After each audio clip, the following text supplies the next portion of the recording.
అన్న బాగున్నారా?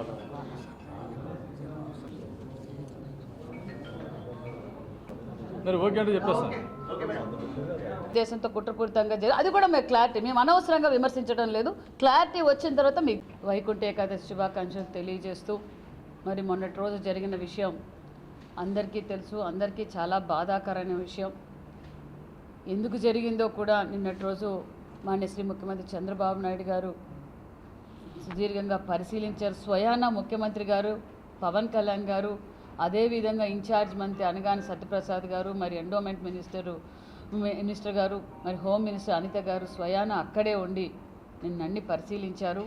అది గేట్లు తోసేయడమో, అది అసమర్థత వలనో లేకపోతే కానే కాదన్న విషయం ప్రెస్ ద్వారా ముఖ్యమంత్రి గారు చెప్పారు. అక్కడ లక్షలాది మంది ప్రజలకు గత 6 నెలలుగా తిరుమలలో ఎన్నో రిసోర్సెస్ జరిగాయి, చాలా విధాలుగా అభివృద్ధి జరిగింది. ఏ విధంగా అంటే భక్తాదులు 6 నెలల నుంచి ప్రశాంతంగా మేము వెంకటేశ్వర స్వామి దర్శనం చేసుకుంటున్నాం. మాకు మంచి ప్రసాదాలు, మంచి వసతులు, ఇక్కడ అన్ని సదుపాయాలు ఈ 6 నెలల నుంచి మారాయన్న విషయం ప్రజలందరికీ తెలుసు. మరి నిన్నటి రోజున జరిగినది చాలా బాధాకరమైన సంఘటన. అందుకు ముఖ్యమంత్రి గారే స్వయాన ప్రెస్ మీట్ పెట్టారు, ప్రెస్ మీట్ పెట్టి పరిశీలించారు, అధికారులపై చర్యలు కూడా తీసుకున్నారన్న విషయం తెలుసు. అదేవిధంగా ఎవరైతే మరణించారో వారి కుటుంబానికి అండగా ఒక్కొక్కరికి 25 లక్షల రూపాయలు ఎక్స్గ్రేషియా కూడా ప్రకటించారు. అదేవిధంగా శతఘాతులకు కూడా 2.5 లక్షలు, తీవ్రంగా గాయాలైన వారికి కూడా 5 లక్షల రూపాయలు మెడికల్ ఛార్జెస్ కూడా ముఖ్యమంత్రి గారు ప్రకటించారన్న విషయం తెలుసు. మరి తిరుపతి విషయం, తిరుమల విషయం, స్వయాన వెంకటేశ్వర స్వామి దర్శనం కోసం లక్షలాది మందికి ఈరోజు దర్శనం చేసుకోవడానికి అన్ని సదుపాయాలు ఏర్పాటు చేశాం. ఇలాంటి సంఘటనలు జరగకుండా, మళ్ళీ జరగకుండా తీవ్రంగా అధికారులకు మాన్యశ్రీ ముఖ్యమంత్రి గారు, టీటీడీ బోర్డు చైర్మన్ గారు అధికారులకు దశ నిర్దేశించారన్న విషయం కూడా మీకు తెలుసు. మరి నిన్నటి రోజున మాజీ ముఖ్యమంత్రి వారు జగన్మోహన్ రెడ్డి గారు వచ్చి మళ్ళా శవ రాజకీయాలు మొదలుపెట్టారు. మరి ఆయన 5 సంవత్సరాలుగా ముఖ్యమంత్రిగా పనిచేస్తారు. మేము మొత్తం ఎన్డీఏ కూటమంతా బాధపడుతుంది, ఇలాంటివి జరగకుండా చూసుకోవడానికి తగిన చర్యలు తీసుకుంటున్నామన్న విషయం కూడా మేము తెలియజేస్తాం.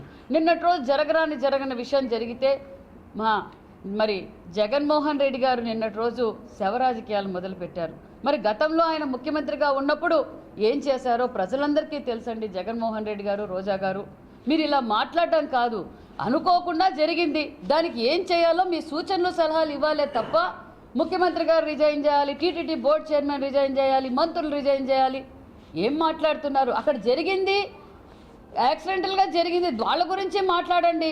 ఈరోజు శవ రాజకీయాలు చేయడం మీకు అలవాటే. మీ బాబాయ్ గొడ్డలపోటు ఎలా జరిగిందో ప్రజలందరికీ తెలుసు. అదేవిధంగా మీ కోడికత్తి పార్టీ ఎలా ఆడారో తెలుసు, గులకరాయ రాళ్ళు ఎలా చేశారో తెలుసు. మీరు రోజు దయ్యాలు వేదాలు వల్లించిన అవసరం మాకు లేదు. మేము చెప్పేది ఒకటే, గతంలో మీరు రాయలసీమ బిడ్డ అన్నారు. మరి రాయలసీమలో అన్నమయ్య డ్యామ్ కొట్టకపోయింది. మీరు ఇంతటి వరకు ఆ రాయలసీమ అన్నమయ్య డ్యామ్ కూడా మీరు సందర్శించలేదు. 30 మంది మరణించారు. 5 గ్రామాలు కూడా మునిగిపోయాయన్న విషయం కూడా తెలుసు. ఆ రోజు ప్రతిపక్షంలో ఉన్న మాన్యశ్రీ ముఖ్యమంత్రి చంద్రబాబు నాయుడు గారు అన్నమయ్య డ్యాంకి వెళ్ళి శతఘాతుల్ని మరణించిన కుటుంబాలకి ఓదారుస్తూ, అదేవిధంగా బోనమ్మ గారు కూడా ప్రతి కుటుంబానికి 1 లక్ష రూపాయలు కూడా విరాళం కూడా అందజేశారన్న విషయాన్ని మీరు మర్చిపోతున్నారు. అదేవిధంగా ఎప్పుడు ప్రతిపక్షంలో ఉన్నా అధికారంలో ఉన్నా ప్రజలే శ్రేయస్సుగా, ప్రజల అభివృద్ధికే, ప్రజలకు అండగా ఉండాలన్నదే మాన్యశ్రీ ముఖ్యమంత్రి చంద్రబాబు నాయుడు గారి లక్ష్యం అన్న విషయాన్ని కూడా మీకు తెలుసు. మరి మొన్నటి రోజు వరదలు వచ్చాయి విజయవాడకు. వరదలు వచ్చినప్పుడు మాన్యశ్రీ ముఖ్యమంత్రి చంద్రబాబు నాయుడు గారు కలెక్టరేట్లోనే ఉండి ప్రజలందరినీ కాపాడన్న విషయం రాష్ట్ర ప్రజలందరికీ తెలుసు. మీ రాజకీయ ఉనికిడి కోసం, మీ పార్టీ ఉంది అని చాటుకోవడానికి కోసం ఇలా శవ రాజకీయాలు చేయాల్సిన అవసరం లేదు. మా ప్రభుత్వంలో ఈరోజు అభివృద్ధి పరుగులు పెడుతుంది. ఎన్డీఏ కూటమిలో మాన్యశ్రీ ప్రధానమంత్రి గారి ఆశీర్వాదంతో, సహకారంతో ఒక పక్క అమరావతి పనులు మొదలైనాయి, ఒక పక్క పోలవరం మొదలైనాయి, పల్లెబాట మొదలైంది, పొలం పిలిచి మొదలైంది. రాష్ట్రంలో భారతదేశంలో ఏ రాష్ట్రంలో కూడా ఇవ్వనంత విధంగా 4000 పెన్షన్ ఇస్తున్న ప్రభుత్వం ఎన్డీఏ ప్రభుత్వం అనే విషయాన్ని మీకు గుర్తు చేస్తున్నాం.